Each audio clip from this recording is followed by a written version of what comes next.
Oh, okay.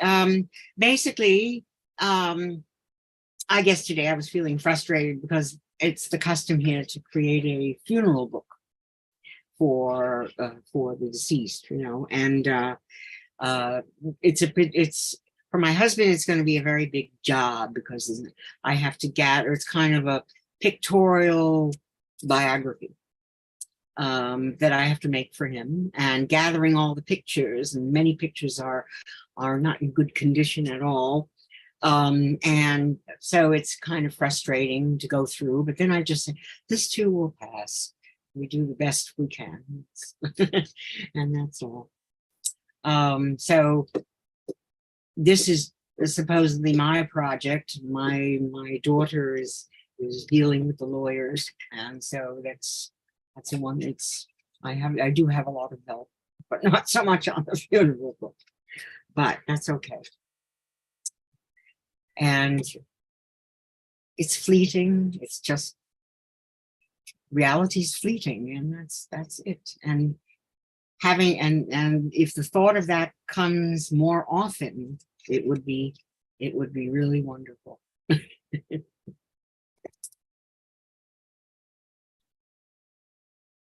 And I think it's helpful, like Jan mentioned last week when Nina brought up the topic of Sita's lost dog and the sorrow, and Ajahn said, yes, well, what is there? What is there now?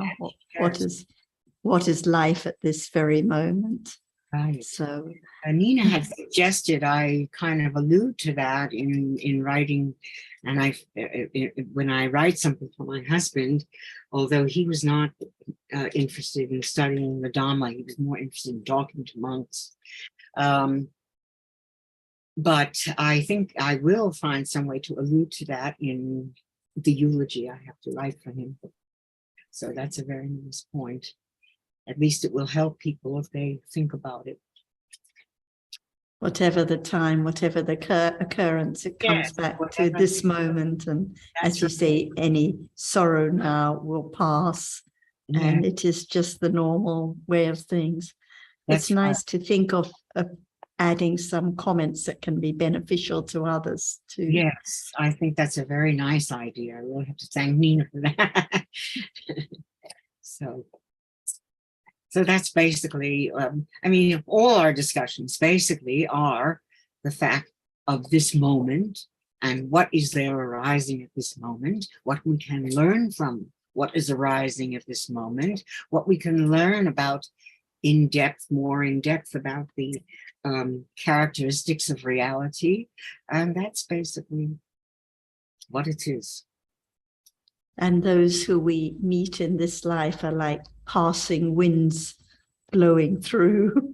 That's right. All gone, that's right. All disappeared. Passing by and saying hello and then going on.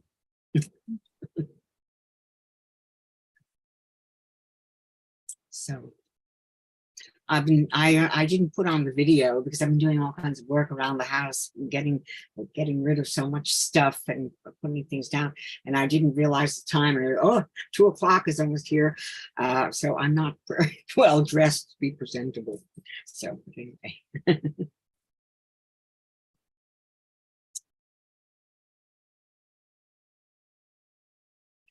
And Nina, do you have any topic you would like to bring up today? I have, but I will be disturbed by home care, but it doesn't matter. They will interrupt me. It's about the asavas. Ajahn said, when you understand the asavas, when that is clear, the very subtle defilements which all the time arise after seeing and hearing. If the asavas are clear, it's clear that there is nobody. So I was thinking of this saying that I read in the book that Ellen edited of all the meetings that we have had.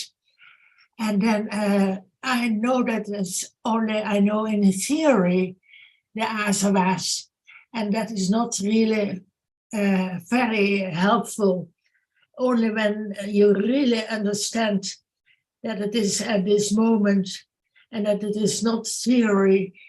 It will be clear that there is nobody. So I thought that it's beneficial if Ajahn can help us to have more understanding of the asavas.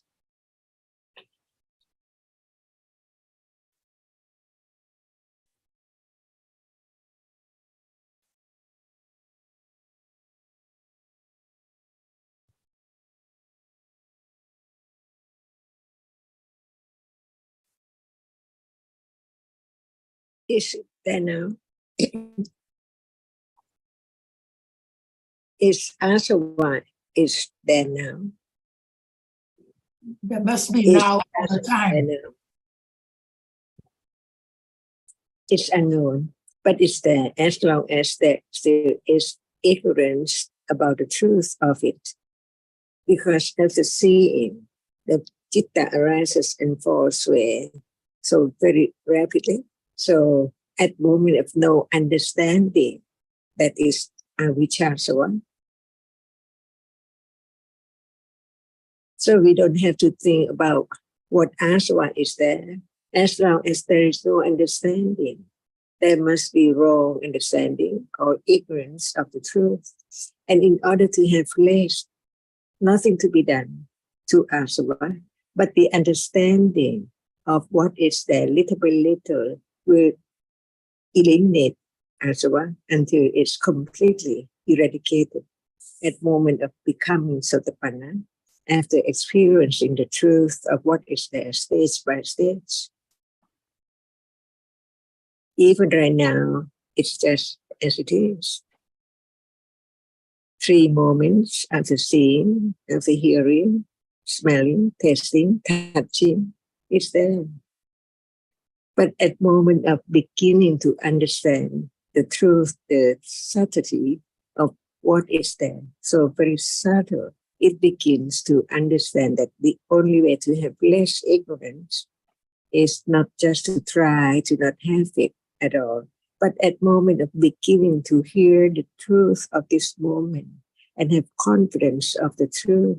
So the truth develops from moment to moment of understanding what is there, until when there is the understanding of what is there, the asava is less, anusaya is less, until it's completely, absolutely eradicated. Nothing to be done. It's there already. But better to understand that it's there than just no understanding of the subtlety of all dhammas by conditions. So natural, so known, it's there. Nothing can be done, not trying to experience it, because it cannot be experienced at once or instantly. But the understanding of the truth, beginning to understand that when no understanding is there, what is there is asava, or different degrees of akusala appearing. If there is so attached to what is seen now, it's not at level of asava, but before that, who knows whether there is asava as soon as seen has fallen away. That's why develop the understanding through ignorance against the currents of ignorance, avijjasava. But it doesn't matter at all, because it has been accumulated so long time ago. But the moment of understanding from moment to moment will condition moment of beginning to understand more about the truth of what is there as it is, until it appears, well, not permanent at all. That's the way to have less as well.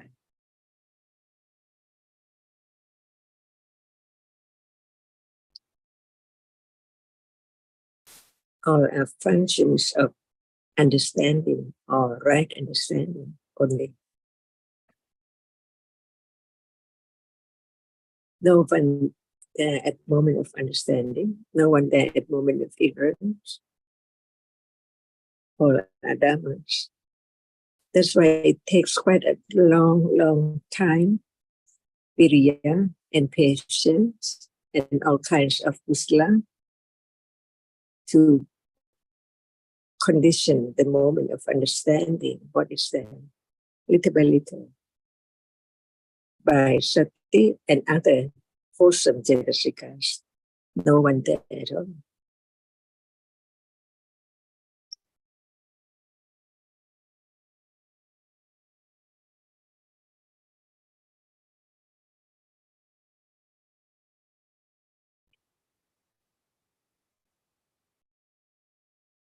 Without right understanding of the truth of what is there as a reality, how can there be less ignorance and less attachment and less wrong understanding of that which is now appearing?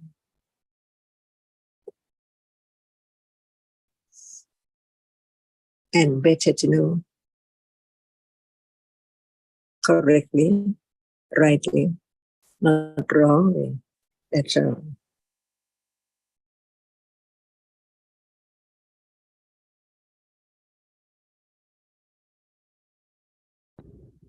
So I have a comment. conditions, moment of the development of understanding of what is there, closer and closer to the truth.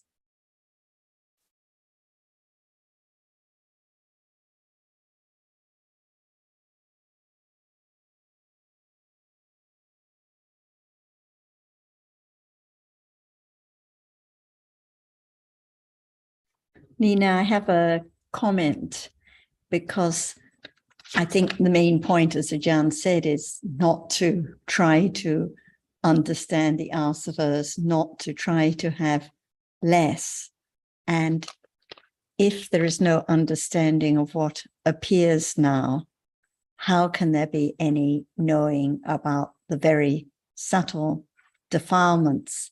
Because you mentioned that if the understanding of the asavas is clear, it's clear that there's nobody. But what about what appears now? The seeing, the visible object, or like when Betty was talking, the sorrow or the anxiety or the clinging to the book or whatever it is we're thinking about. If the akusala that appears now is not known, the stronger akusala, the clinging now, the wrong understanding now, the mana now, for example, how can the very, very subtle akusala, the very subtle ignorance, the very subtle attachment that arises so quickly in the sense door processes be known? So we talk about the asavas to understand how very subtle the clinging and ignorance is, even at these moments completely unknown, and how it has to be eradicated eventually. But the understanding has to begin with the understanding of what is apparent, not the subtle defilements that are not apparent. So, of course, it will be intellectual understanding about the asavas in order to understand that what is taken for kusala, like now during the Dhamma discussion, is actually mostly akusala after seeing and hearing. But what has to be known and what is understood more and more clearly is what appears right now, in order to understand that the seeing now is not self, that what is seen is not self, the attachment that is apparent is not self, and so on. Otherwise, if we try to understand or try to catch the very subtle defilements, the asavas, actually, it's just adding to the mountain of asavas, adding to the ignorance and attachment, building up the accumulation of what it is we would like to get rid of. And who knows that even right now there is virya already. No need to think about it or to try to have it. but to understand that it's there, unknown, but it's there. Otherwise, there cannot be moment of understanding of any moment of thinking and any moment when there are viriya by conditions. Seeing doesn't have viriya with it. The 10 vipaka citta, seeing, hearing, do not have viriya with it. The 16 ahetuka cittas do not have viriya with it. Who knows? No need to try to have it. It's there already. When it's not the 16 ahetuka citta without root. That's why understand this. It can have less attachment to the idea that I would have to try or I have to try, otherwise how can I get to understand that? But in truth, what is there are there already, depending on whether there is understanding of whether what is there, whatever it is, cannot be anyone or anything or no self at all. Just a conditioned reality arising and falling away in split second. Even talking right now, there is viriya too. No one try to have it, it's there. That's why I learn to understand the truth that actually there's no one. Is this true? To understand that no need to try to have viriya, because there is no understanding that viriya is there. But when there is the understanding of what moment viriya is there, there can be understanding of the truth. Viriya is not I. Nobody can make viriya arise. It's already there by conditions. It let go the wrong understanding, try so hard to understand, to do anything without understanding the truth that actually they are all very short realities, conditioned just to arise and perform the function. It appears as its characteristic can be experienced. That's all. Even right now, at the moment of thinking, there is viriya.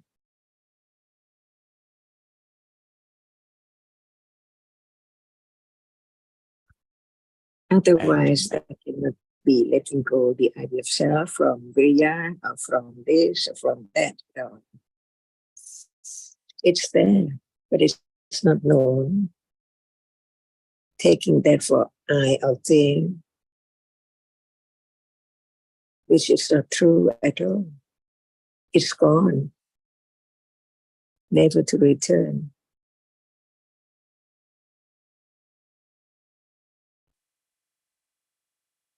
That's why it has to be right understanding of one characteristic of a reality appearing. Otherwise, how can there be right understanding of anything? When nothing appears, can it bring about the understanding of its nature as it is? Impossible. Only when it's there. And right understanding begins to understand the truth, whether there is understanding of that reality as it is. It's not self. The truth is that it's not self, it's not anything. It's only a reality conditioned to be object of experiencing and then gone.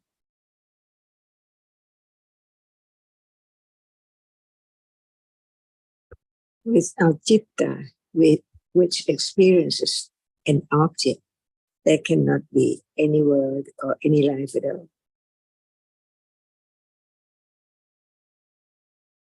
And citta is not viriya, attachment is not viriya, and viriya arises after the ahetuka cittas, 16 ahetuka cittas.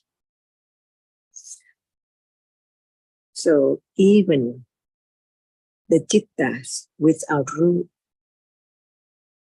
how can it be accompanied by viriya when it performs its function as it can, as it is, as it's now doing?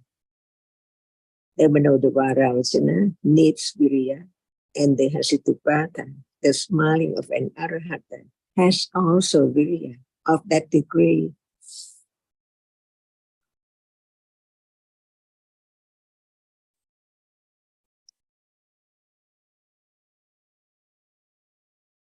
No one tried to think. It's there already, thinking to try to do.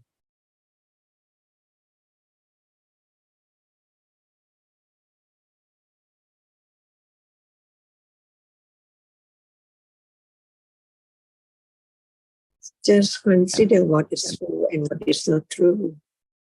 And it begins to understand the truth of just one reality. In order to understand that each one is different, it's not there forever.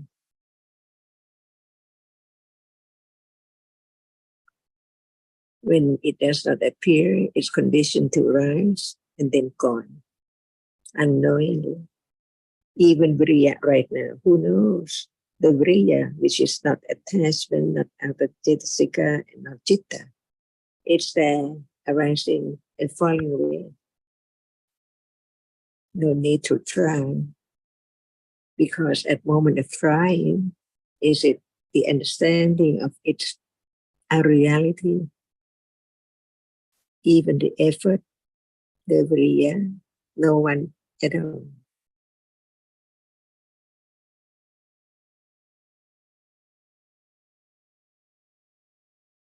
As Ajahn just explained a few moments ago, Nina, right understanding is the understanding of a reality that is appearing.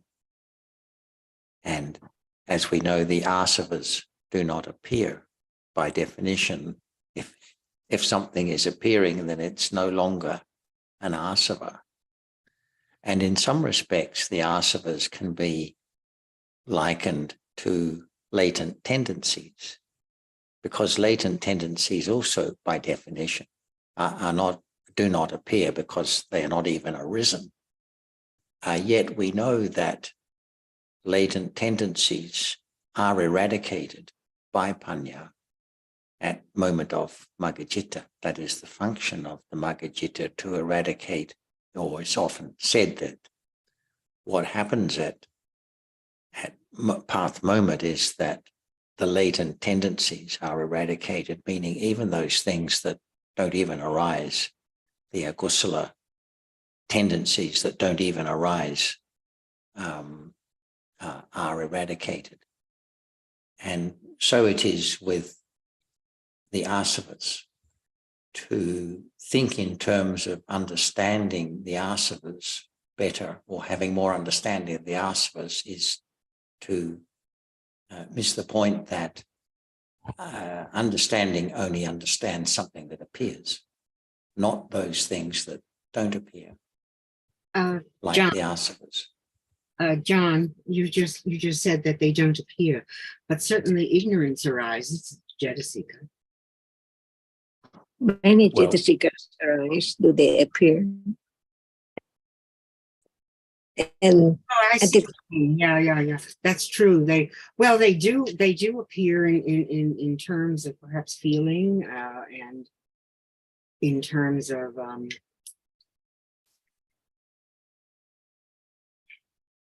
I see what you mean. They don't appear the way as, say, a sense object might. Although certainly feelings do appear.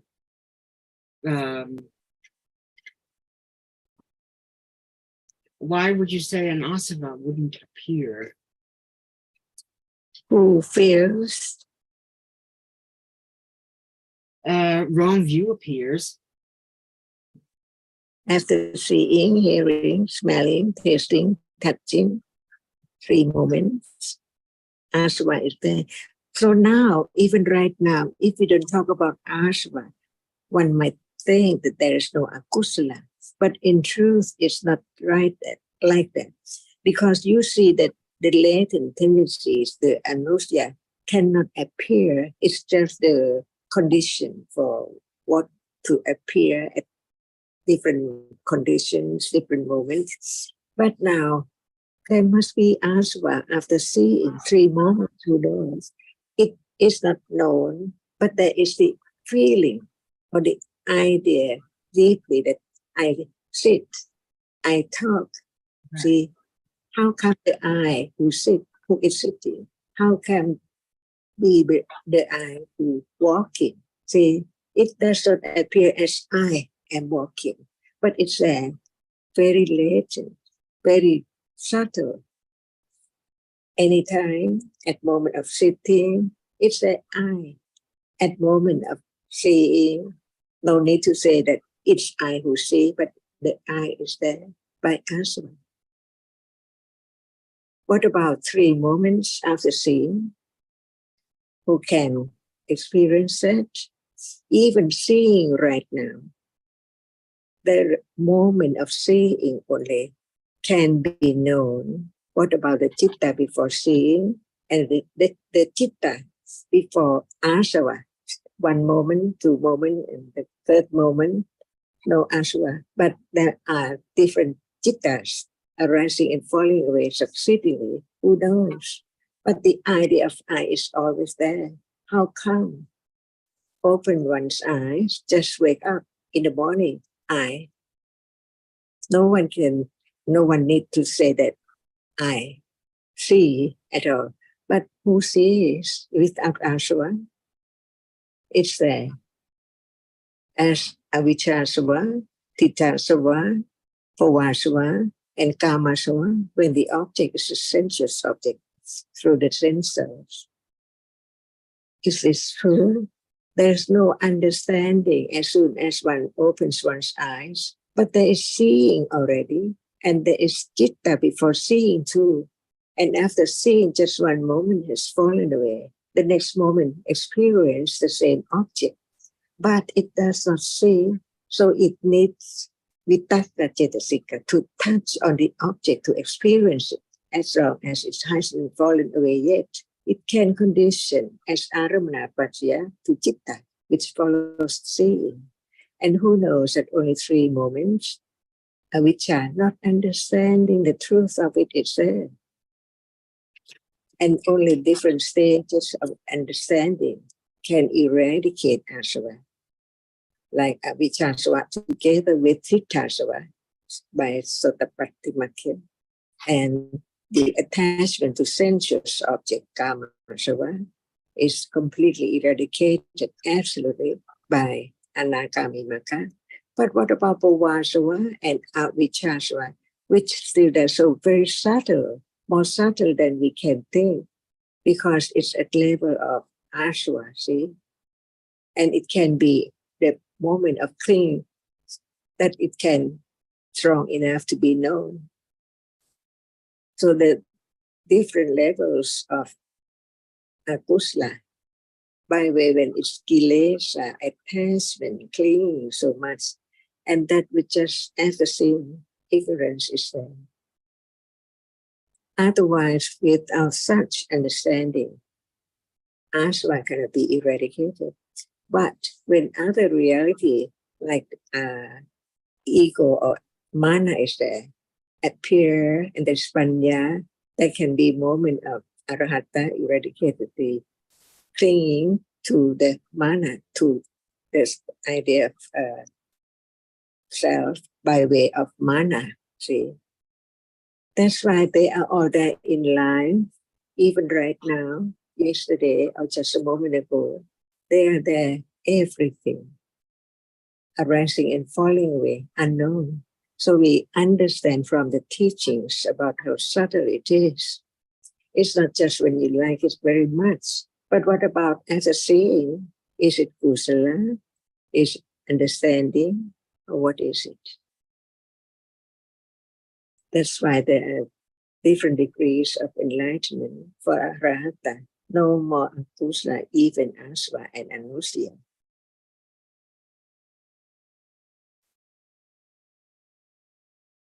And who knows that there is asava now?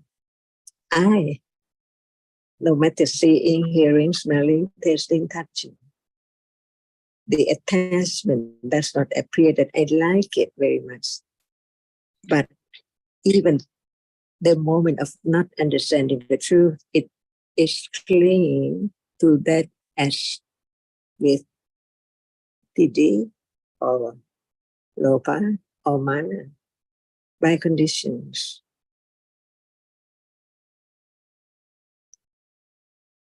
If mana does not appear, even very subtle, can it be known as there is such a kusala?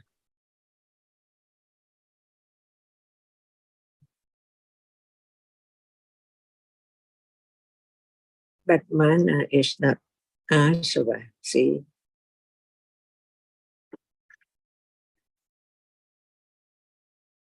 Different characteristics, different realities, different conditions, different levels.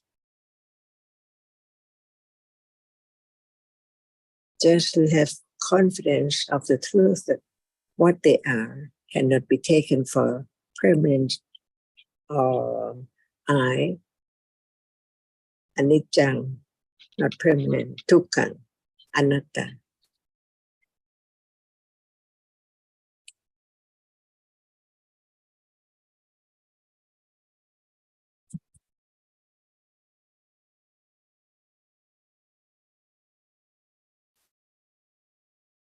Just learn to understand what is there, hidden.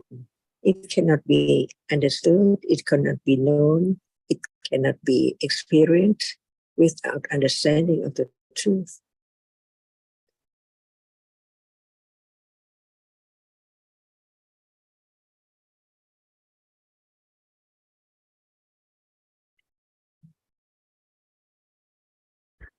So, Betty, is it clearer now, the distinction between Yeah, I got. arising and appearing? It's just that they're so much more subtle that they're Correct. harder to perceive.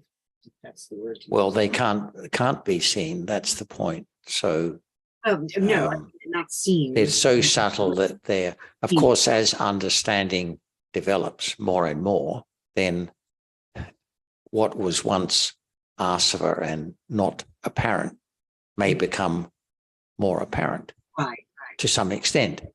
But as Ajahn was saying, the asava are only totally eradicated at path moment.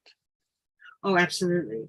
But I just wanted to, because some of those asavas are jetasikas, like ignorance is a jetasika. Yes, they're all jetasikas, all the asavas. That's what it refers to. Unwholesome mental factors that are present at very low level of intensity. So they are so very subtle. Subtle in that sense than Yes. say a sense object being perceived. And when we're talking about the asavas, it's just referring to the clinging to sense objects, clinging to existing and wrong view and ignorance, not other kinds of akusala. So just the very subtle attachment, very subtle wrong view and very subtle ignorance. But coming back to what you were saying about feeling, yes, if there's strong, pleasant feeling, it's obvious, it's apparent there is pleasant feeling, even though it's usually taken for my feeling. But what about indifferent feeling right now? Is there any understanding? So that which arises is not always apparent at all. Or the virya that Ajahn was mentioning, the effort, when you're trying to compile the pictures for the book and there's strong virya, strong effort, then it's obvious that there is some strong effort at those times. But what about now, as Ajahn said, after seeing and the following Vipaka-citas, what about the very unknown virya that arises even in the sense door process, or even at the moment before seeing and hearing, or at the moment just before the kusala or akusala citas arise? Virya is there at almost every moment in the day, completely unknown. And the point of just reflecting on what arises, even though it doesn't appear at all, is just to understand that these dhammas arise by conditions, no one there. So when one has the idea that I should make an effort to understand the asavas, or I should have lesser kusala, or I should try to be aware. It's not understanding anything about the nature of the virya, which is conditioned and arises at almost every moment, regardless of the wrong idea of I that would like to make an effort. I want to ask something. Even I also have curious about asava. Like you saying that anusia, the tendency does not appear. That's okay, it's tendency. But asava, I think, is like oozing out. So I think that it might appear with high level of panya. That's what I think. Because like when we see, right, we say that we have to have I base and then the object and all that in order for seeing to have arise. But Chakupasatha, the I base does not appear to us. There's no Satipatthana that will see the Chakupasatha. So what I think in that at the end we can study theoretically pariyati about the asava and anusaya, that they are dhamma. That's why because tendency then akusala arise like this, right? Because right. Right. Let's first distinguish between the anusia and asava. So the anusiyas are the tendencies, the latent tendencies that don't arise. They're the akusala factors, 7 akusala factors that are latent in each chitta and condition the arising of akusala when it's time. So they can never appear because they don't arise, and they are eradicated stage by stage. So for example, at stage of sotapanna, when wrong view, the tendency to wrong view is eradicated, then of course afterwards there cannot be ditthasava, the asava of ditti, even the very subtle wrong view, because the tendency has been completely eradicated. And in order for it to be eradicated, even the very subtle wrong view has to be known when it appears in order to be eradicated. But when we talk about the asavas, we're talking about those kinds of lobha and ignorance, which are not apparent because they are so subtle now. So by definition, they don't appear now.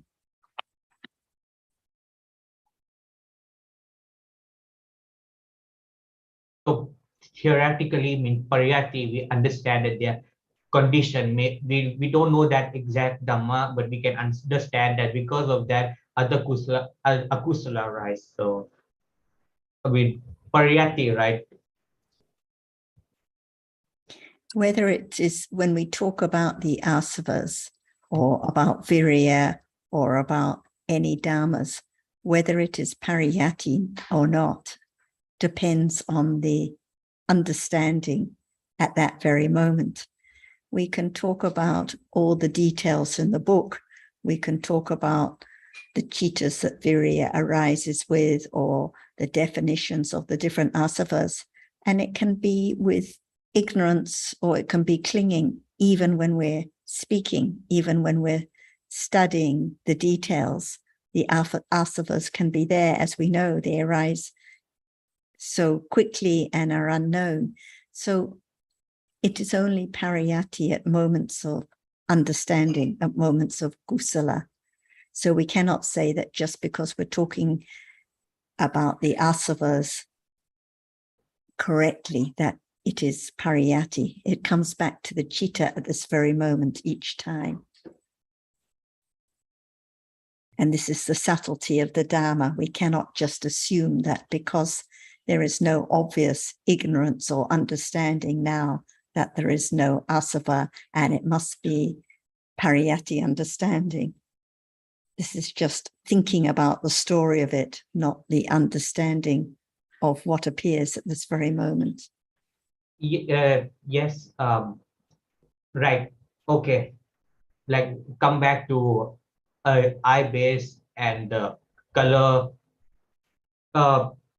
We're seeing, right, the color appear, right, because color appear today, and direct understanding can understand that, but the eye based chakupasatha, they don't appear, so satipatthana cannot know chakupasatha.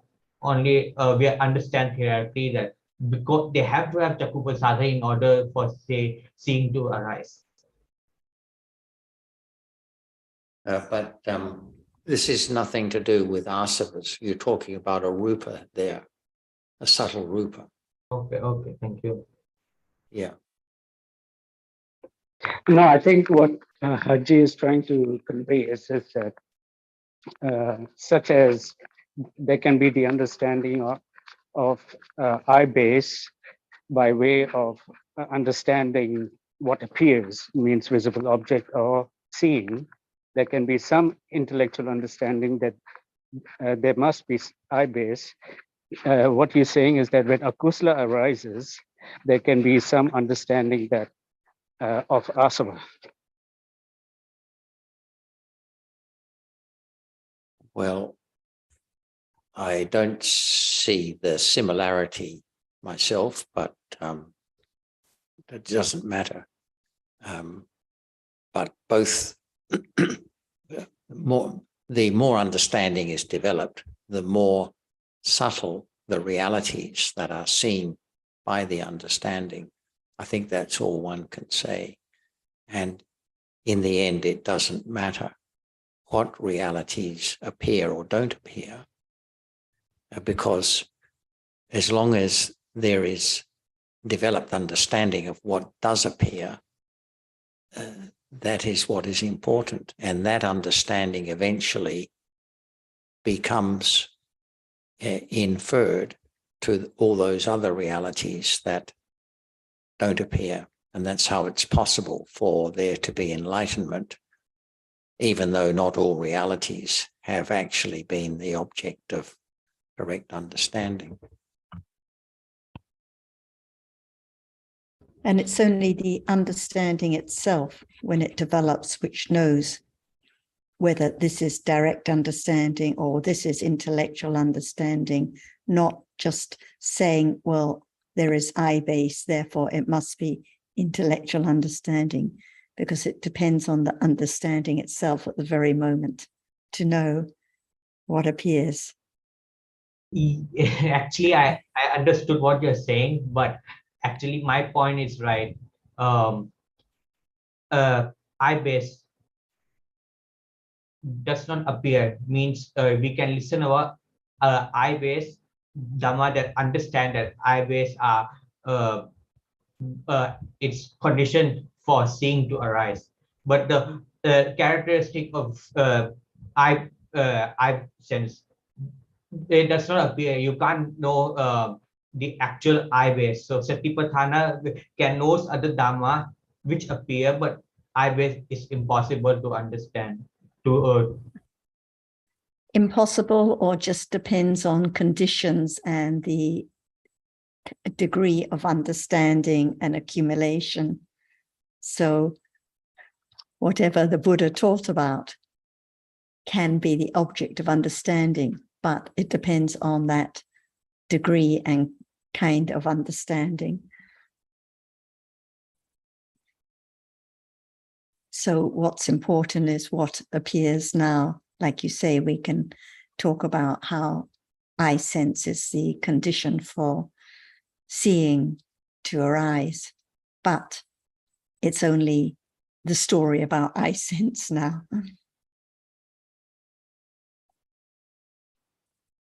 With or without understanding of that degree.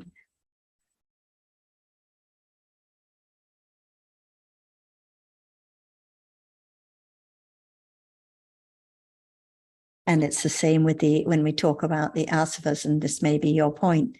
So we talk about for example, the avijjasava, the very subtle ignorance. Of course, by definition, it doesn't appear, but there can be wise reflecting about how it's there, even now, completely unknown, so very quickly after seeing and hearing and so on.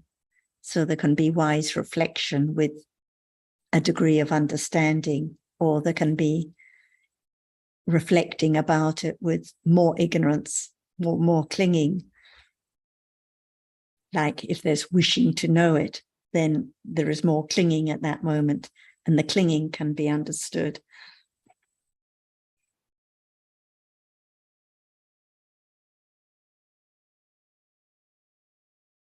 So it always comes back to what appears now to be understood, and appreciating that there's no one who can ever make any effort or do anything at all, which I know you appreciate.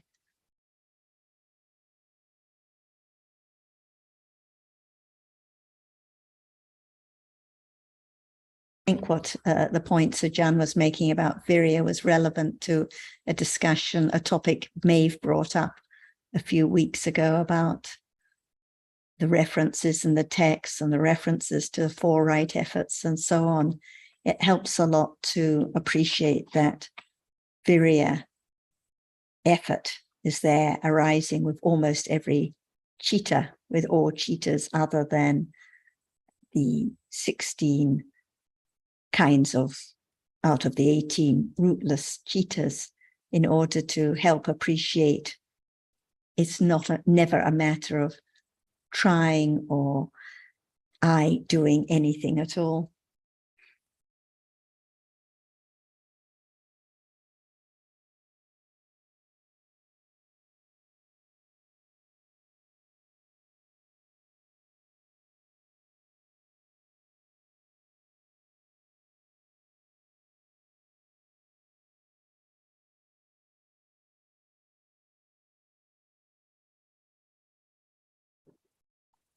Jyotika or Maeve or anyone else, do you have any comments or anything you would like to bring up about this topic of effort or virya or any of the other points that are being discussed?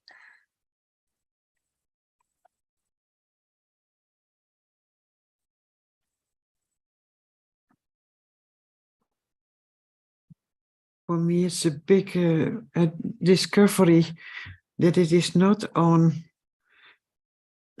trying, that the effort is not about trying to do something or to do the right thing or to be in balance. It is new to see it in this different way, that it is, and I don't know if I understand it really. That effort is on itself coming. What we think of as effort or trying to do something, as you say, itself, like I should make an effort to do this or to do that. It's all about or yes, I should have less defilements or make an effort not to get angry, or I should make an effort to be more helpful around the house. It's all it's not any understanding of dhammas. And when the Buddha taught about different realities that were not self, each one conditioned, it was completely new for everyone who heard it. Because before that time, like you or any of us, it was always just the idea of making an effort, no understanding at all of virya as a dharma that is conditioned. So this is why the Buddha's teaching is so very different from any other teaching, because it's about dharmas which are not self. And it takes a lot of wise considering and reflecting to check whether it's true or not, whether it's true now that this on here. I've just put it on over here because my charge was getting low and I thought I'd just charge it up while I'm listening. Sundra, could you mute your microphone?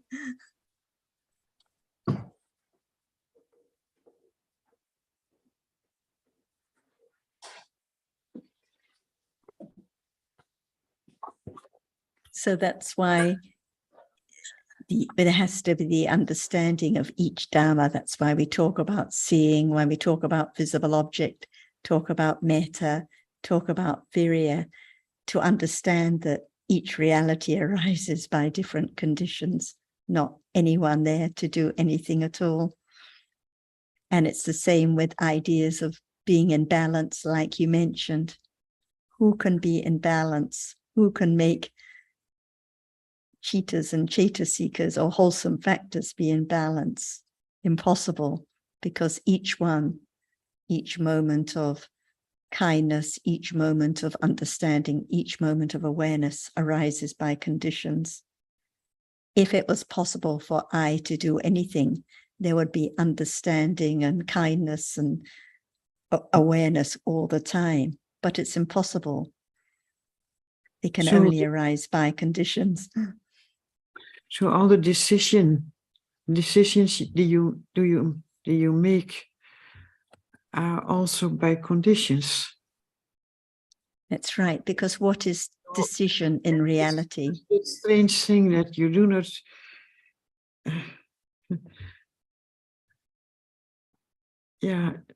that you do not do anything. Yeah, but you do. Or there is something happening. Thinking now, each moment of thinking, which arises with intention at each moment and other mental factors, but each moment of thinking, each moment of vitaka, each moment of cetana, each moment of chitta, each one arises by conditions and falls away instantly. And even the idea, I will try to find a self, even that thinking is conditioned. Or I can do something, that thinking is conditioned again. So each moment in life is conditioned and then gone. So Jyotika, in other words, there is decision making, there is thinking, there is intention, and that's why there's no self. There are just these realities. Yeah. Yeah.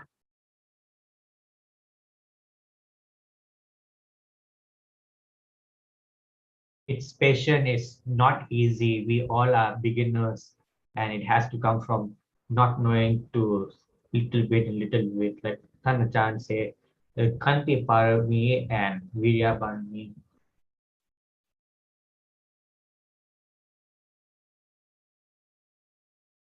Because the conventional ideas that we have, make an effort, do this, do that, it's in conventional sense we use all the time in daily life.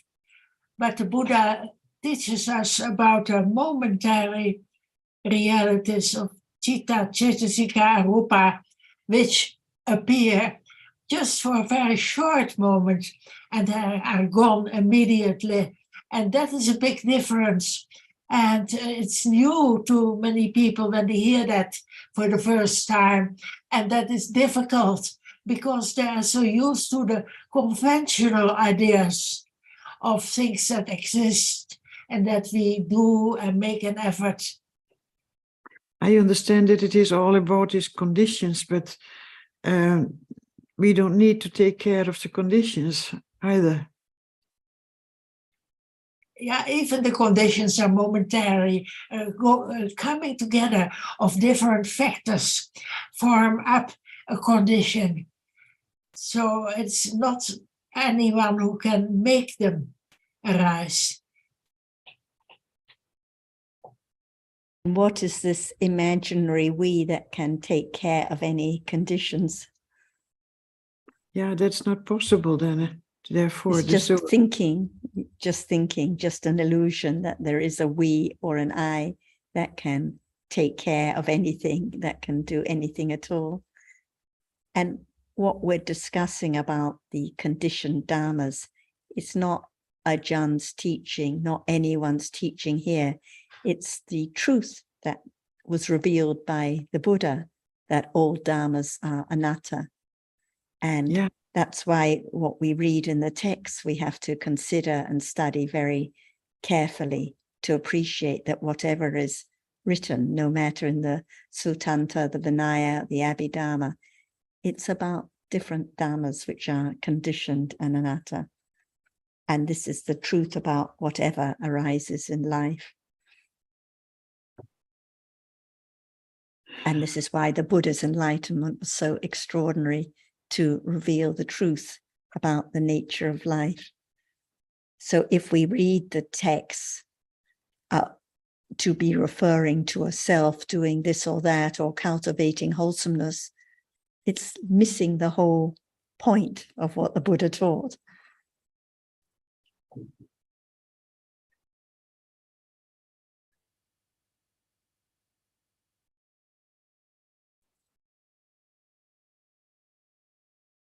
It feels as if not knowing more how to live. Because it's still the idea of how should I live and what should I do, and Yeah. should I go this way or that way, or should I open the book or not open the book? That's the consequence. Yeah, that's But even at those moments of thinking, how shall I live, there can be understanding even now that it's just thinking, just moments of thinking, moments of seeing, moments of hearing, each one falling away, moments of doubt, moments of ignorance, just different dhammas, even at the moments of thinking like that.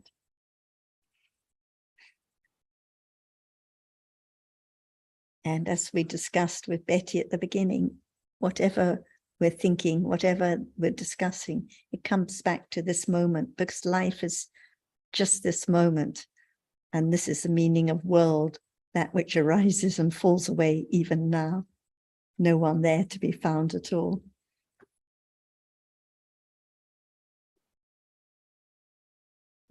Jyotika, getting back to your comment you started with, that it was new to you that virya or effort is not the same as trying. Just something to keep in mind is that when we are using these terms like virya, like sati, like ekagata, like metta, we are talking about mental factors. So although they have names of, that they are given names that are familiar to us in the conventional world, it doesn't mean that they are the same as the conventional meaning of those same terms.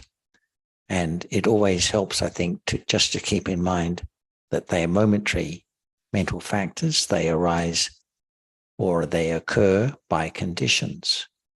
And they are not something that can be subject to mastery or total control.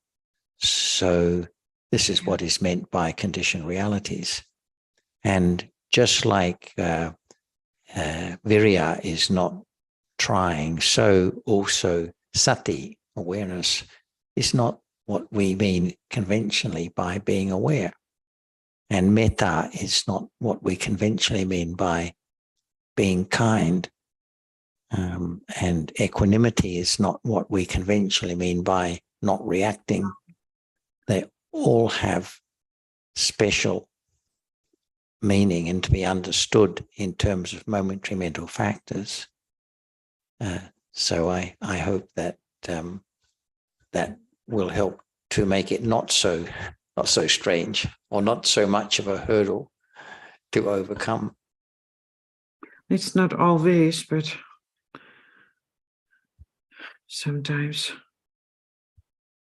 Yes, because our habitual way of thinking is so ingrained, isn't it? Yeah. It's clear. That's all. That's the clear. problem. It The is that problem it is not that the Buddha's teaching is so different, although it is, of course. But the problem is that our way of seeing things is strongly entrenched and reluctant to give up the way that we've always thought about things. because the And I world think- goes on just the same. It's whether we think A is right or B is right. The world goes on the same as it always has. So it's not going to change anything to let go of one way of thinking and begin to understand it in a different way. Nothing's going to change. Nothing to be worried about in that regard. Right, finished. Yeah. And Jyotika, the problem is not so much, in my opinion, not so much that we confuse the conventional way of,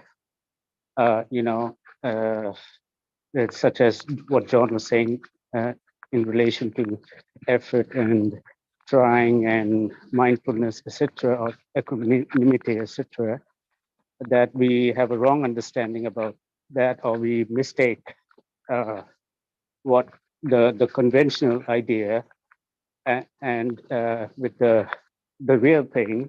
But I think it's that even when we talk about such things as anger, which does appear to everyone when it's strong, it's the self. It's we take the anger for self. So we take the trying for self, we take the mindfulness for self, all realities for self, and that's the real problem.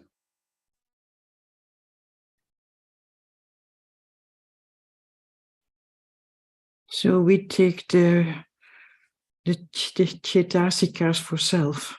Yeah. Right.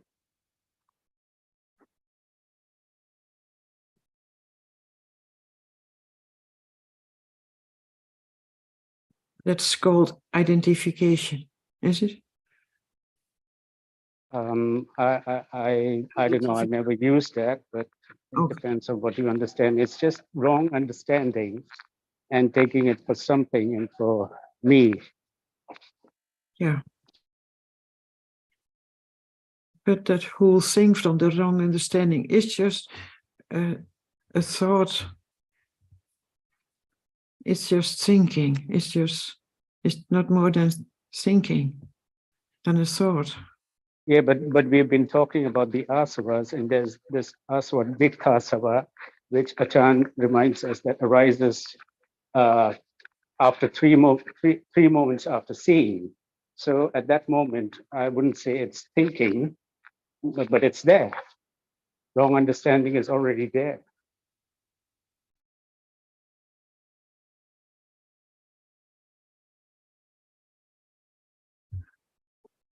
Yeah.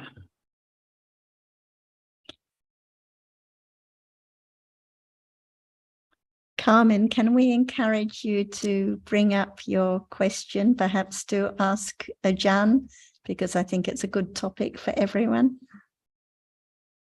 Yeah, what is hard for me in this one is what you, everything is conditioned, and there's no we and no I and no things we can do. But then we have the Vinaya, and as far as I understood, is also the Buddha. There were some monks around him, and slowly there were more precepts. And for me, that's sort of how do you say that? Contradictionary, sort of. If everything conditioned, why rules? Why? Because we were just talking about it, that looking for a place, or we talk about it often, that looking for a place that has good conditions or good for supporting kusala. Yeah, but why then the Vinaya and all the precepts? Carmen, if I may say something, let's instead of talking in those terms, let's just consider this moment. Say, seeing. This seeing, obviously, it has already arisen, isn't it? Otherwise, how can we know that the seeing is there? It must have arisen and already fallen away can one think about it, right? So even panya, when it arises, actually arises what has been conditioned and fallen away. It has no mastery over seeing. It just arises by conditions, knows, understands, performs that function, and falls away, like the seeing itself. It's conditioned. So I think we can read anything, the Vinaya, what you are referring to in this, with this understanding and no contradiction. Yes. But I understand of not as far as, but that it is about the moment, and that every moment is conditioned. But for me, it seems so contradictory. I don't know if it's English, but that there is a whole book with rules, and as far as we understand, at least most of them are given by the Buddha. Carmen, as you know, the way it's couched in the Tipitaka, it's couched in terms of taking taking the precepts, meaning I will have to say sorry. I undertake the rule of training to refrain from. Okay, so basically it's a development of understanding that with the development of understanding, let's say you're talking about 5 precepts, those are better developed to follow when understanding arises. Okay, in other words, it's not, you can't just say thou shalt not, for instance, in Christian, Judaism, Islam, I guess, everything is couched in terms of thou shalt not do this, thou shalt not do that. But yet everybody does that, right? Everybody disobeys the precepts. So when they say, I undertake the rule of training to refrain from, it is saying that there needs to be a development of understanding in order to better follow all those precepts. But for me, I do understand that when there is enough panya, you cannot, you don't even need rules because you cannot do things. But in I take the rule of, or I take the rule of training. For me, that assumes there is an I that has to train something to become a better person or something. That's so because of the nature of the language. We can, how else would it be? No, said? For me, it's not because it's not the language thing. It is the intention that we can do something to achieve something. And as far as I understand, that is what we talk here about often. That is not what the Buddha meant. But okay, but intention is also Cetasika. Right. It arises by conditions as well. Okay. So there's no I to make an intention. You can't, it's like you cannot really make they why rules? New Year's resolutions say. People say, okay, from now on, I'm going to do this, that, and the other thing. Let's say at New Year's, we like to do that in the West. But it's impossible within 5 minutes or less. The vow to do this and that and the other thing is broken. It's an idea that when the thought arises in the mind by conditions, that one, say, is in a store and sees something lying that they want, and so they resist the urge to steal it, shoplift, that there's not the understanding that there is, say, what it's called hiri otapa, arising to give the thought that, oh no, I won't take that. Okay, I won't take that object. Yeah, but still, in the way you're explaining it, there is something that can say, okay, I'm not going to do it because I'm training the rule. So because that's no, but the thought, but isn't thought the mother of all action? Isn't But thought the mother of all action? yeah, but So- it's conditioned too. That's right. So why rules if it's conditioned? Okay. Because anyway, it's conditioned. Right, I understand what you're saying. Because the more there is refraining from doing X, say, from lying, for instance, the more there is refraining from that, the more there will be conditions to refrain from it further. Of course, but if I can stop lying, then there is an I, and that can do something to achieve something. So it's not conditioned. Okay, it's a matter of understanding that there isn't an I. It's a matter of developing the understanding that there isn't the I doing that. That it's by. So then, yes, but then there's no need for rules. There's no what? Need for rules, because anyway, it's conditioned. Carmen, do you agree there are a need for laws in the country? That's a philosophical question. Well, how would life be if there were no laws? No, that's true. And it's the Yeah, same but- for the okay. monkhood. It's so that only persons who are suitable to be monks are orders of the monkhood. But that's a condition. But yeah, sorry, Jotica, go ahead. No, that's conventional. In the conventional world, everything is organized and with rules. That's correct. But But still, there's a need for rules, There's even a- though we there's say a need that for rules, yes. everyone acts by conditions, whether they are followers of the Buddha or not, whether they understand about the conditioned nature of reality. But why here it is the difference between conditional and the absolute?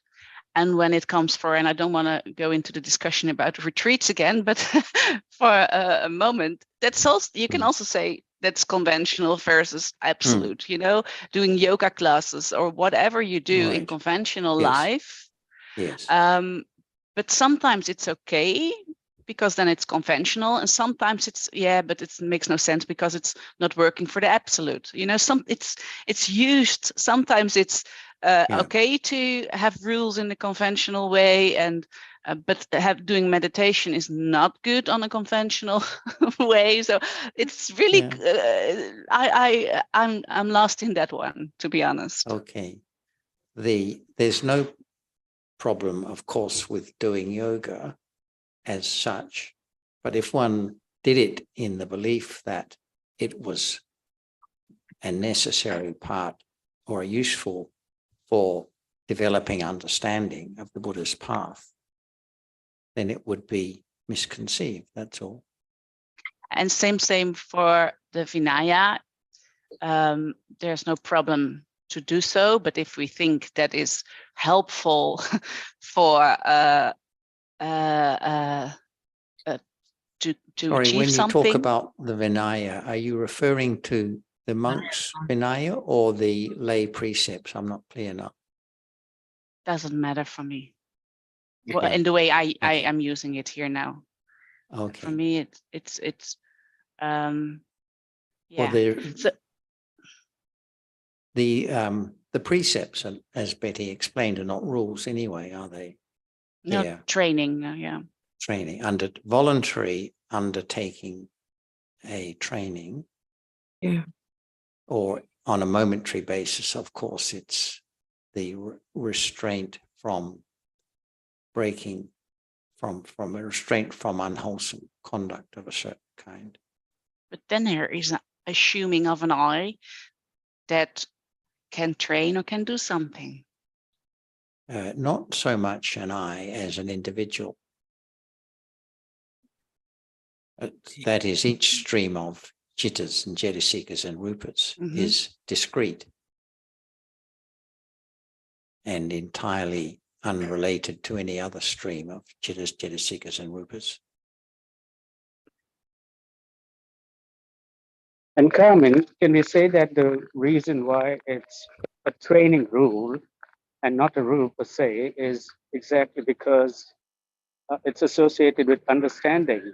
So it's not, it's understanding that leads the way, not an I who just wants to keep the precepts. So the person knows that there is, when there's kusala, when there's akusala, when the precepts are followed and when not. And that's why it's just a training rule. And only a Sotapanna has perfect sila.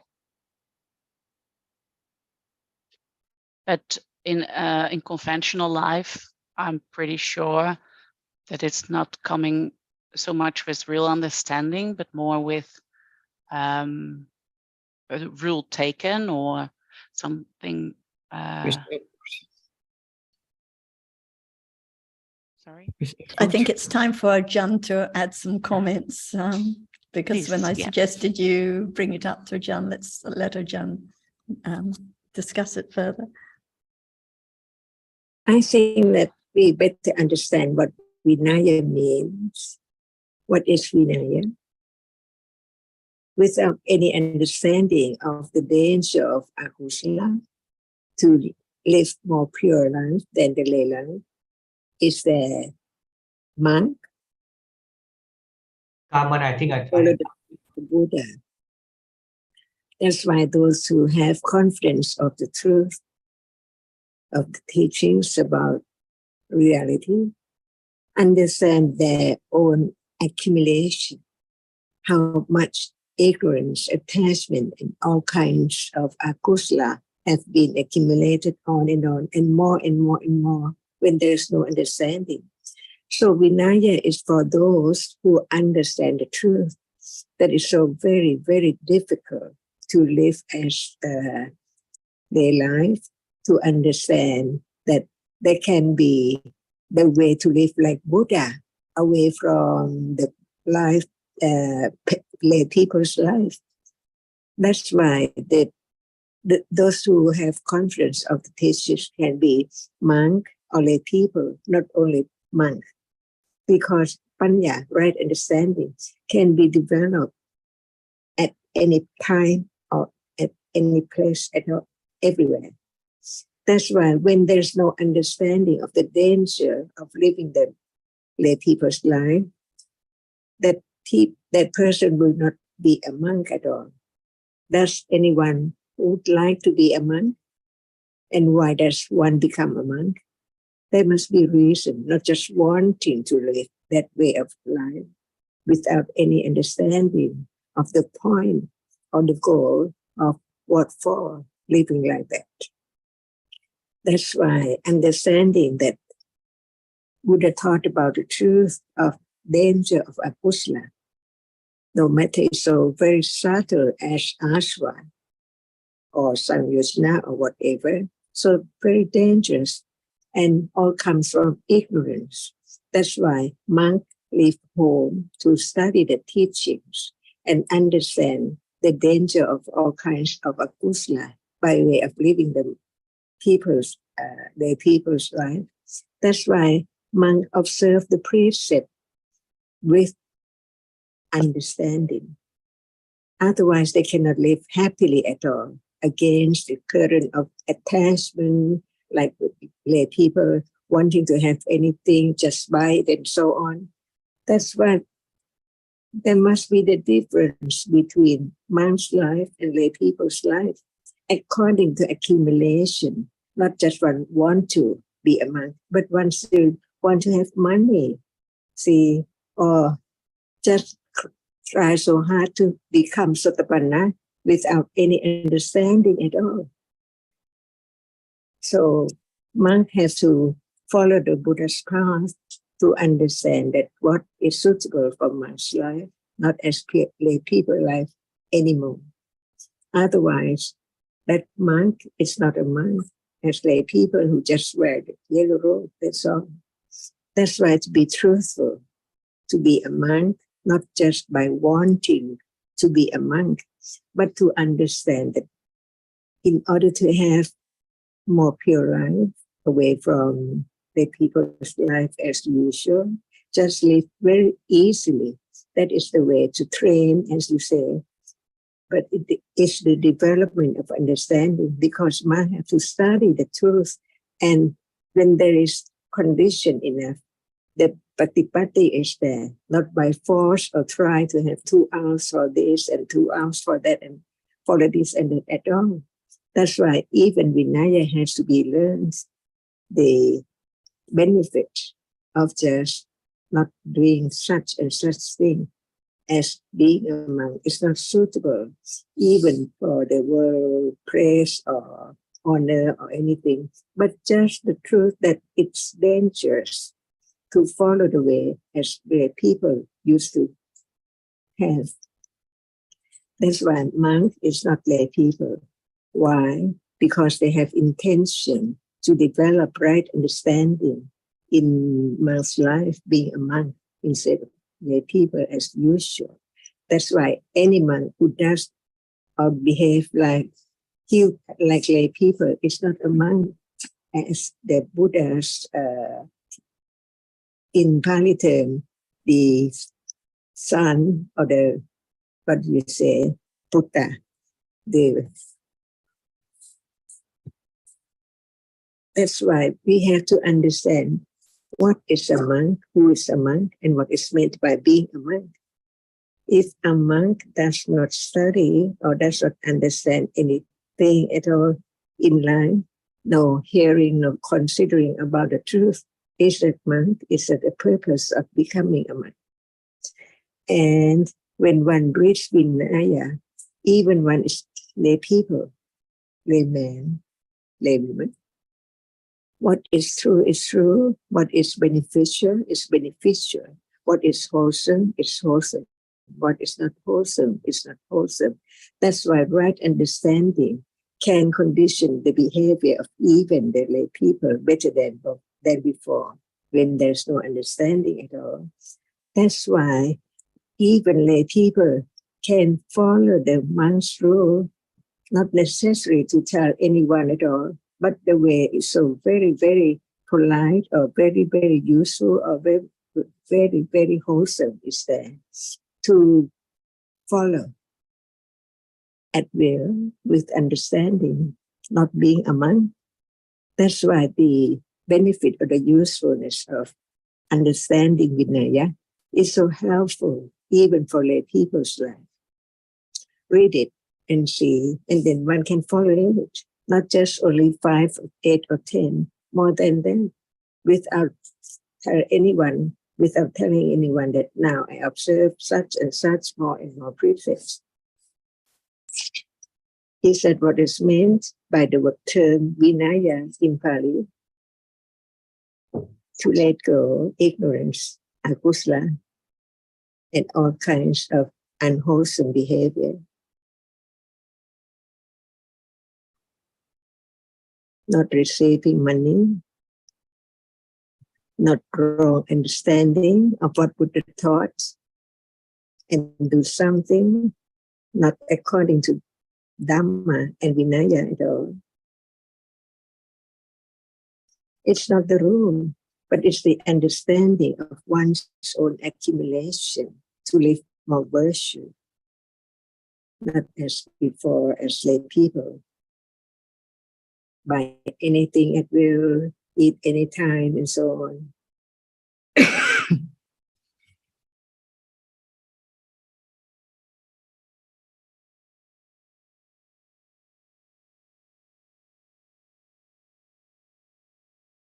So it's not just to follow like a rule, but it's with understanding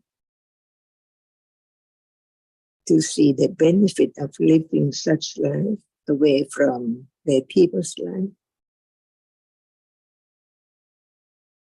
No limited attachment at all, to what degree. Just live as one can live, to study, to develop understanding, to have less and less ignorance and attachment and unwholesomeness. And the people can have more wholesome manners according to understanding the value of Vinaya. the way, the path to have less and less attachment and more understanding.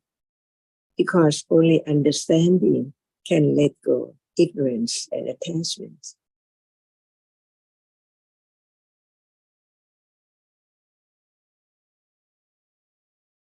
So even lay people can read Vinaya and follow as much as one has accumulated.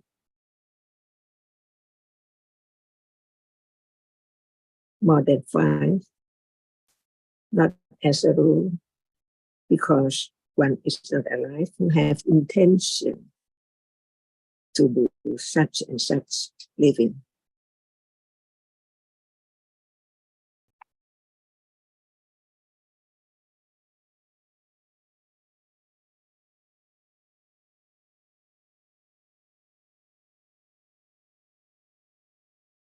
So So Chanti, the one who follows, we can say the precepts, but actually it's the understanding of the benefit of living such pure life, more virtues.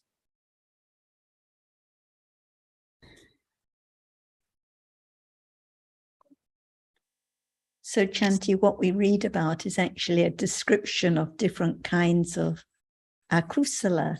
So, for example, when one sees the benefit of speaking in courteous ways or eating in considerate ways with good manners, for example, one is understanding the value of different kinds of kusala and the harm of akusala, but it's not I or anyone who is doing anything. We're still just talking about different akusala dhammas and different kusala dhammas, not an I that can follow the precepts, but there is the understanding of what is to be followed, what is useful in life, and what is necessary for the monk's way of life in particular. And Shanti, I think what Jonathan said earlier on in the day, that the conventional language is so strong, this I doing, but there's an inclination or tendency to forget that all, and it's the point also that Jyotika brought up, that it's still conditioned dhammas. It doesn't change just because there's a rule. Like I thought, as I understood, you're referring to the Vinaya, the monks Vinaya, you shouldn't do this. Trying to remember, it may seem like it's telling you to do something, or you follow a particular way or a particular, it doesn't change the fact that it's still conditioned dhammas. And as Sarah is in a way alluding to, it is a reminder about what is skillful and what is not. And we can take it on that level. Of course, it can be misunderstood. And as the Dhamma can be, and taken for a self who ought to do something or who ought not to do something. So it's not so much the language as it is translated sometimes, and that can be misleading too, and that's another factor. But it's the understanding that Dhamma refers to the present moment ultimately, and that understanding can be developed at any particular time. And as also has been spoken to, there are boundaries or rules that are needed, because some behaviors like doing unskillful things is not helpful and not conducive for the lay people to be pleased about what some members of the Sangha did in the Buddha's time. That just reminds about what's helpful for the, and also it leads to the Dhamma. And one of the reasons the Buddha, this particular Buddha Gautama, because all the Buddhas are different, he instituted these particular rules, was it would enable the Dhamma to last longer. So the lay people would also be very pleased about the behavior of the bhikkhus. So rules are needed, but they can be misunderstood. and why they're instituted. So, Sundara, we can say that these rules are there, and it depends on the accumulation of the individual. So an arahat, for example, wouldn't even need to refer to the rules or read about them, and their behavior would be perfect as in accordance with those rules. And then there are those with lesser understanding who see the value of those rules and need them to remind themselves of how to live like an arahat. And there are those who occasionally break and are quick to mend and to change their ways. And there are those who realize that they are not fit to become monks. And then there are those who think that the rules should be changed. So we have different accumulations. And when there's a person who thinks that these rules are meant to be followed, it's actually because of wrong understanding. Yeah, that's the thing. That's totally true. That we can read them like any aspect of the Dhamma. You know, the Vinaya is just, well, not just. It's another aspect of Dhamma, and it can be misunderstood. I think, and I want to say, Carmen, I think it's a good question. It's a very sincere question, a very earnest sort of question, and very helpful because it enables us all to consider carefully what is being said here, and we can look at that at many particular levels. But again, I think it comes back to the point that was made by Jyotika, and that she is learning that the idea of a self, that you don't have to do anything, because ultimately there is not a self who can do anything anyway. And that also refers to following rules or whatever. There is no self to do those things. And it may seem contradictory that there are rules, but they are necessary and they can be understood in the context that they ideally can be, or they can be misunderstood, and the language can be misunderstood. And I think it's important that I think it's valuable, should I say, that we consider carefully those rules in the light of Dhamma holistically. And that's not easy. I know that. I don't think that's the easy thing. Oh, well, I can just change that view that I have and it's all clear to me. I think what I would always encourage anybody is to keep on considering carefully what we hear, and is it in alignment with the Dhamma? Because the idea of somebody who has to do something, that contradicts the Dhamma. Thank you all. Maybe, Carmen, it helps not forgetting. That's what I need here a lot, and why I posted in the chat that what we see as behavior in conventional way and what we see as rules in conventional way is brought about. I don't know what a good word is. The conventional aspect is brought about, daily life is brought about because there are dhammas. Yeah. Because there are realities. And I think that Sukhin and Sundara and everyone who talked is trying to point us back to that, not forgetting that we're mistaken if we're taking it for conventional rules Vinaya. It's all also, this also is only about realities. And it shows a kind of natural behavior for monks, which we then conventionally call rules. I think another way of looking at the rules, it's so that at least at the pariyatti level, we can start to understand. So what is, I like the word that Sundara used, skillful and unskillful. We can start to see what is skillful behavior, what is unskillful behavior. So we know from these rules what is considered skillful, what is unskillful. And there is, when there is greater understanding and greater conditions, with greater understanding, there's going to be more conditions to follow a skillful set of rules. That's basically what it is. So we have to know the difference between what is skillful and what is unskillful at first, for sure. And that's one of the things the rules help us to see.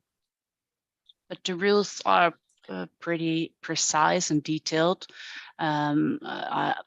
I'm not sure if I'd say it totally correct, but one is that the monk cannot walk with an umbrella. You know, they're pretty specific, and you don't need a lot of panya or to, you know, it doesn't look like not murdering. That's on a total different levels, and of course you have those levels in the Vinaya, but they're so precise that the panya part is not for all of them really. How do you say that?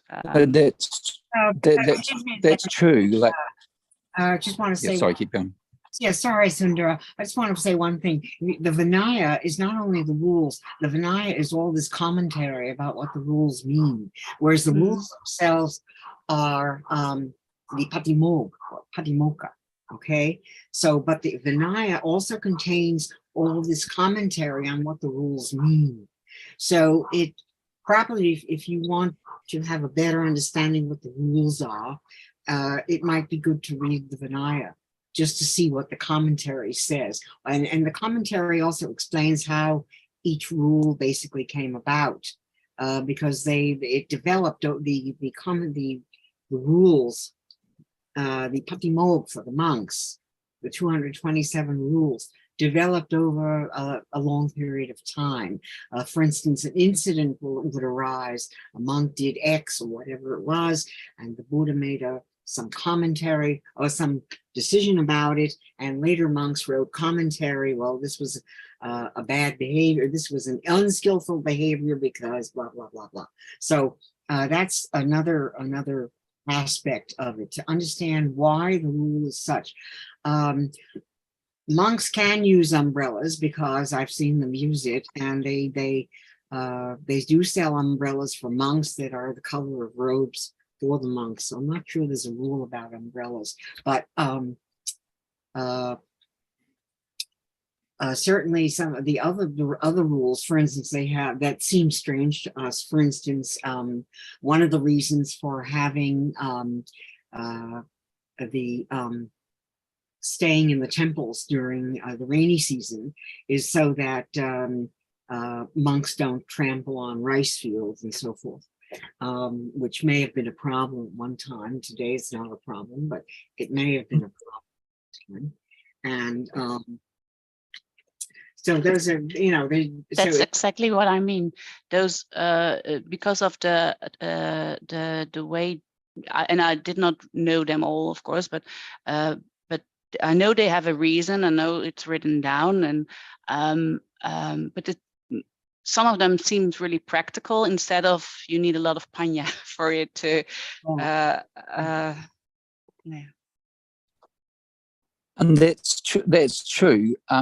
What I perhaps add, if I may, there to what Peter was saying, was that there are often ways that a bhikkhu has of showing respect. Like it's inappropriate for a monk to talk the Dhamma, not for a layperson, but it's inappropriate for a monk to teach the Dhamma while he's standing up and a layperson is standing down.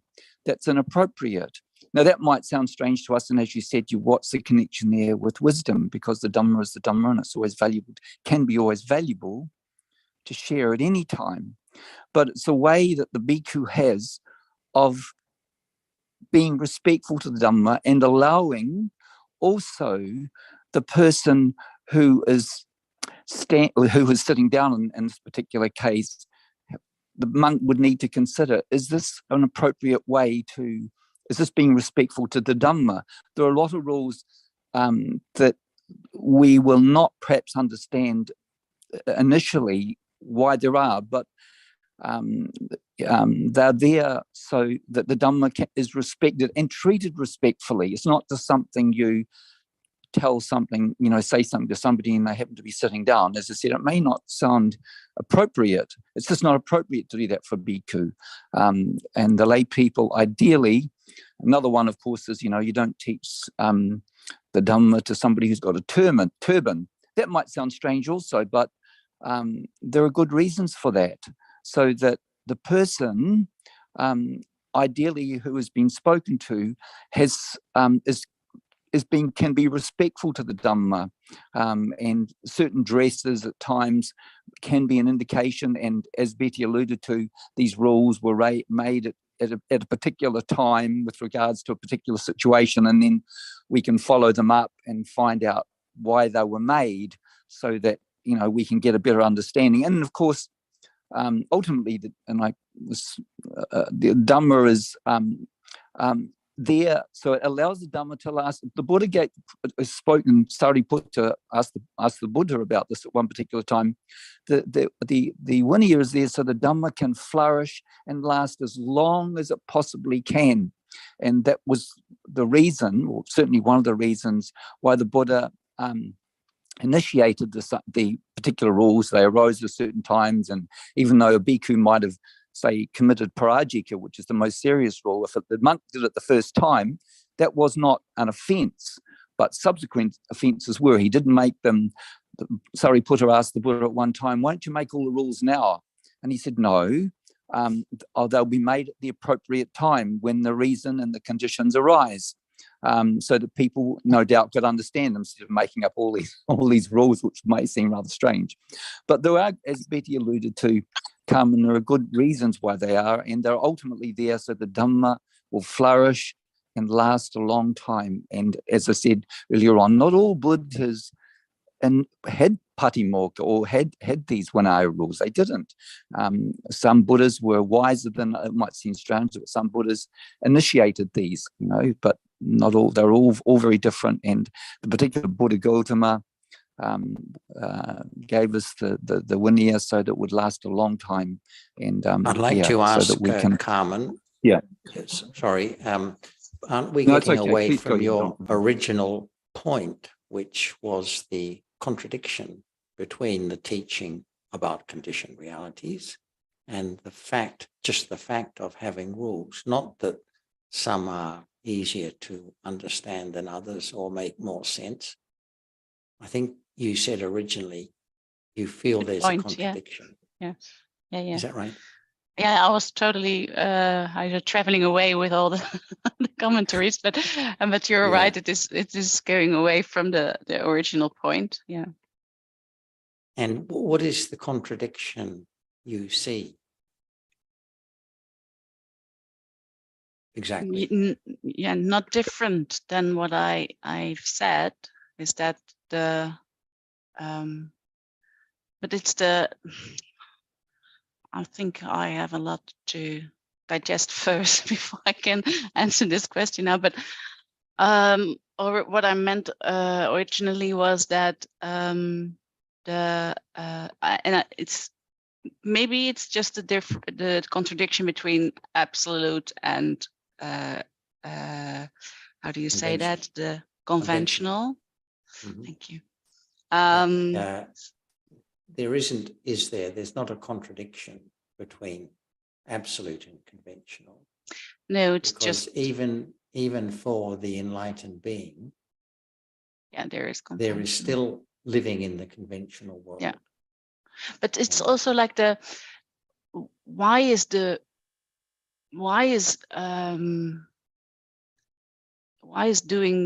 following the precepts okay, doing meditation is not okay, going to the holy places, Bodh Gaya, etc. is okay. It's so one is okay, other is not okay. I think it always comes down to the mental state and not the activity. I think so too, but I have for me it's not put that way. Because I think whatever you do when you have understanding, it's at least total different than when you do not have understanding. Well, the mental state is different, yes. So the quality of the deed is different, but there may not be any difference to the observer. What do you mean with the observer? to the rest of the another person cannot know by Okay, yeah. seeing. Carmen, there's one distinction I think you will recognize is that things like going to Bodh Gaya or coming to discussions like this is a conventional activity. It's not pointing to a particular mental state, whereas meditation does seem to point to a kind of mental state, no? Depending on which kind of meditation, and because it's no, I think it's deep. No, I don't think so, actually. Because Sukin, a lot of people would say that what the Buddha did was meditation. Sorry. So Right, but it depends he sat and contemplated. They would say, well, that's meditation. So I can understand Carmen's reluctance to agree to, but it all comes down to the mental state, doesn't it? Whatever the True. deed or act. Yeah, true. And so it's not useful to make a statement that's too sweeping, but we do. I mean, we say that staying home is better than going to the pub and getting drunk, for example. But that's not, there's no absolute reality involved there. So it's in terms of absolute realities, it's not a useful comment to make. But for some people, it's the only level at which they can understand things. But the more we understand, the more one comes to be familiar with the world of conditioned realities, the more one appreciates that it is a matter of momentary realities and not outward appearance. Yes, John, I appreciate that very much. It is the mental state. But for instance, when we used to go to Bodh Gaya and all the Buddhist sites all the time, or even just going to a temple and looking at a Buddha image, say, the purpose is to act as a kind of condition, perhaps, to think about the Dhamma while you're at such a site or you're in a temple. But then again, it's conditions of the mental state, not of the actual place or the thing. But that might be the way might be the way you think about it, Betty. But there's so many different moments in a decision, and oh, absolutely, and the going and so forth. So yes. It's not really necessarily correct to say, for example, as one might infer, you were suggesting that there's more kusala involved in going to Bodh Gaya than staying at home or something like that. Well, no, I didn't. It's not useful to make those sort of. Well, I didn't say it was more kusala. I just said it may act as a condition to think more about the Dhamma. But we cannot condition that. No, we can't condition it at all. But it may be, for instance. So you don't know. No, it depends on the person. I mean, I think. So why did we bother to go to Bodh Gaya and all those sites? I don't. I've been there. It's not about I'm against it or something. But for me, it's not clear. If you do a retreat or whatever, you cannot condition the mental states that will arise. They just arise. Same with when you go to the temple and prostrate in front of the Buddha, or you go to Bodh Gaya.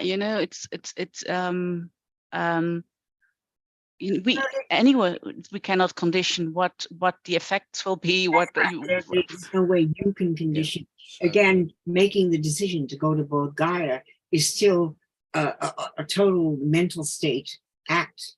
Okay, it is still depending on the mental states to go. It's still depending on all kinds of hundreds and whatever uncountable number of conditions to do that. And again, it's all the mental states that are arising that count in the process, I guess, of in the conventional world going to Bodh Gaya or going to a temple.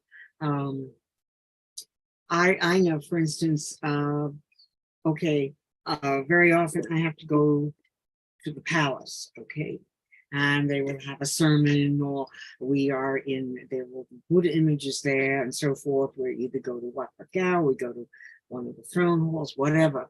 And for me, I know that acts as a kind of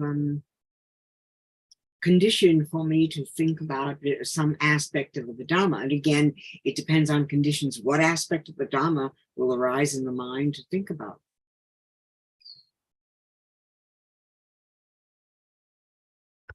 And I think the comments one sometimes hears about the going to a retreat is because in general terms, it's not a place where one learns about the absolute realities, the world of absolute realities as conditioned reality. All right. That's all. And we know from experience here that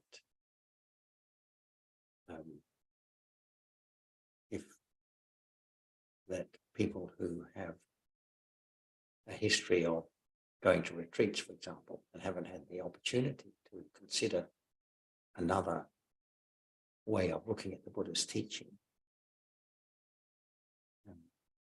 don't have a deep understanding or any level of understanding really about the conditioned nature of realities.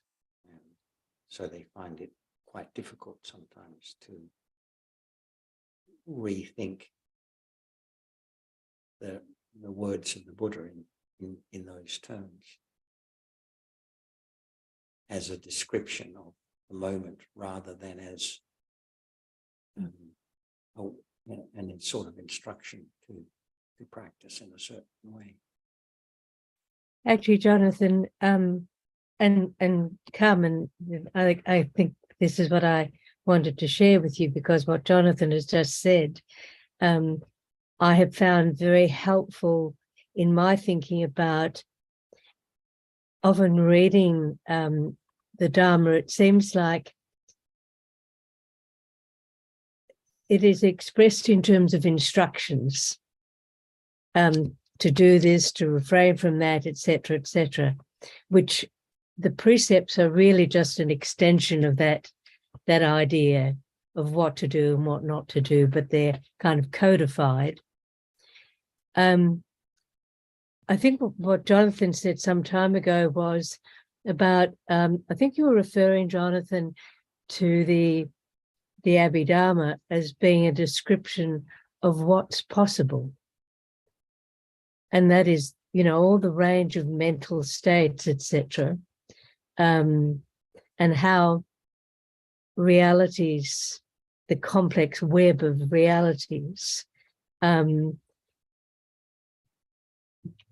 some sense of this is what is possible, because the Buddha described this as being possible.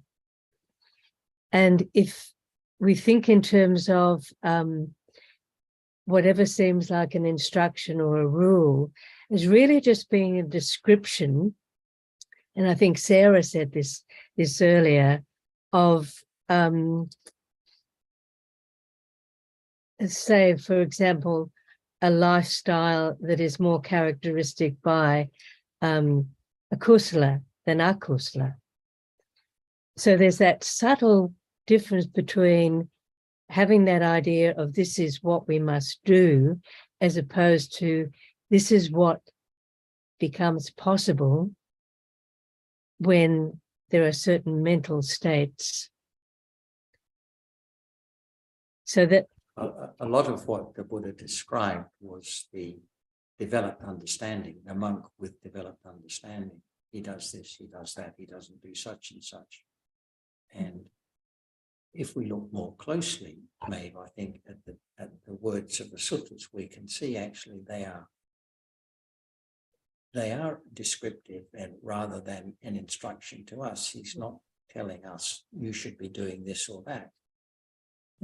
He's saying what consequences flow from what deeds, for example.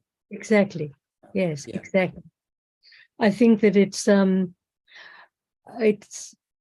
a tendency that we have to always be looking for, how do we do this? What will we do? So we're almost, whenever we see what seems like a rule or guidelines or whatever, you know, we think that we latch onto it. Well, I think this brings us back to the influence of the asavas that we started talking about at the beginning, because the asava of wrong view is there, and ignorance, and these asavas have an influence on the way the world is perceived, even though they're not appearing, they can't be directly known, but they do influence the perception of the world in the way that you've just mentioned. And when we read something in the suttas, we read it as how to do something, for example. But isn't it true, John, that whatever is written in the sutras and the Vinaya is about realities? In other words, when we read Dhamma and know and recognize it as Dhamma, it is Abhidhamma, which we're understanding, we are getting to better understanding realities. Yes, quite so. That's right. Couldn't we Just a look at the jump. rules, the Vinaya, as a check for sincerity?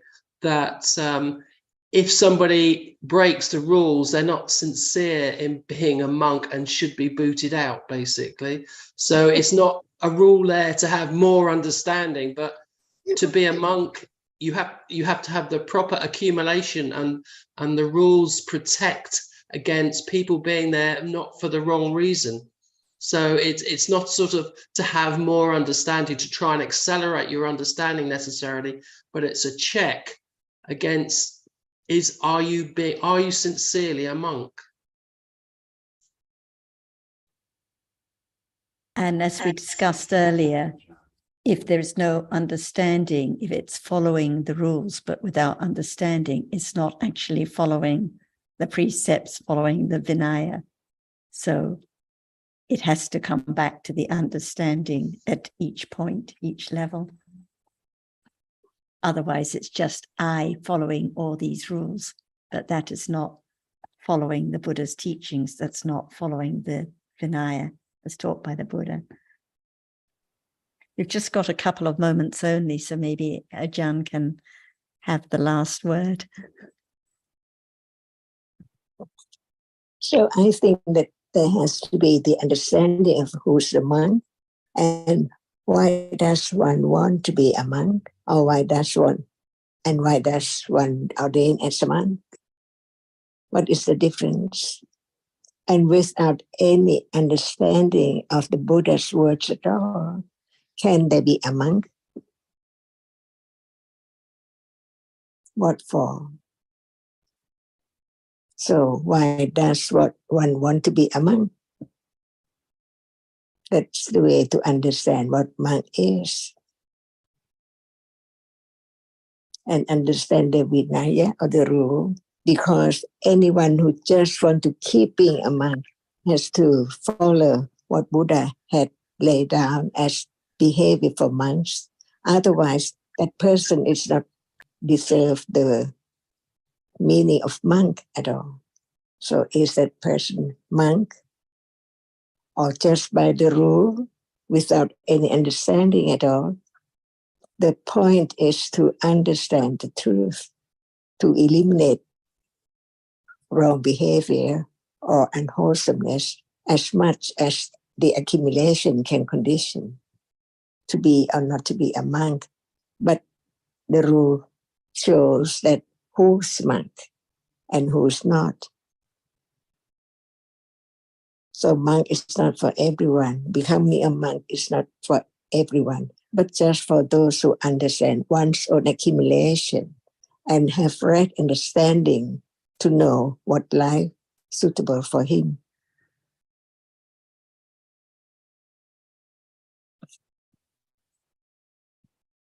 Perhaps we can continue this good topic next week.